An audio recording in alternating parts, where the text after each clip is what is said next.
Love and Hope has been in production for 2 years, but really it represents a journey of almost 40 years since I first exhibited in the mid-70s in a youthscape exhibition.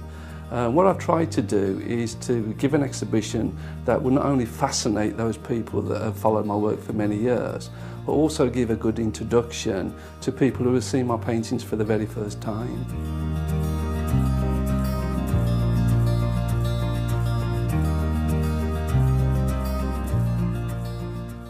It was during my teenage years that an art teacher described my work as being like a pre-Raphaelite painter. This led to me being fascinated by the pre-Raphaelite Brotherhood, and I began to study their work, and it led to me to visiting the Birmingham Museum and Art Gallery for the very first time, which houses an amazing collection of pre-Raphaelite art. You can imagine how honoured and delighted I am now for my hometown to be showcasing such a body of work. And I really hope that people have an insight and an understanding into what I've created and get a chance to come along and enjoy the exhibition.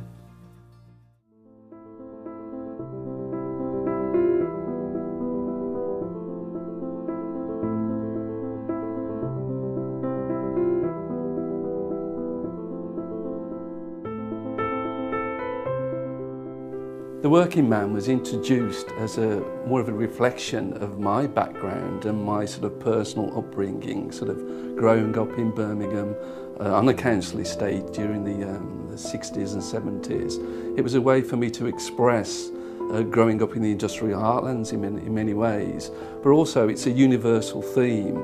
And by introducing the cloth cap working man, it allowed me to sort of show him in a community of tenement streets and industrial factories.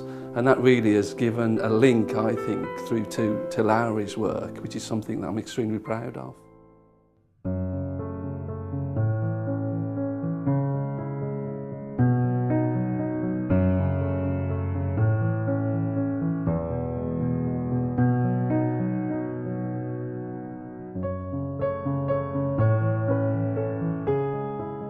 It amazes me to think how the single house has become such a strong symbol and motif within the work.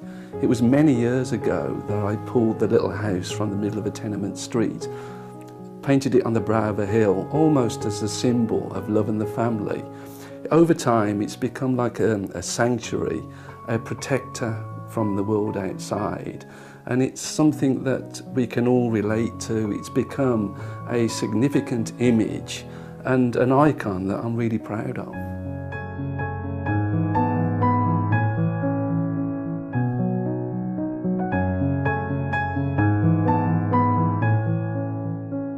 The central characters are a core element to the whole exhibition. The man of mystery, for instance, when I first created this character, I had a strong idea of his true identity. But by giving him an element of disguise, over time there's a different interpretation to him and the narrative that goes with him. In fact, in many respects, he's become more complex. But because he's open to interpretation, when people ask me now, who is the man of mystery, I think the reply has to be, he's whoever you want him to be.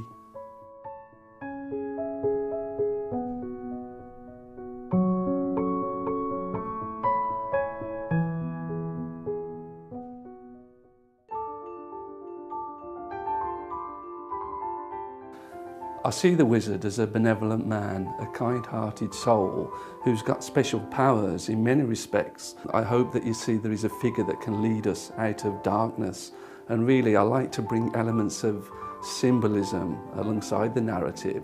So to my mind, his lantern is like a beacon of hope. But what I've tried to express in recent times is the more vulnerable side to him as a person, with the same fears and anxieties as the rest of us. And this really is reflected in paintings such as The Dragon's Breath.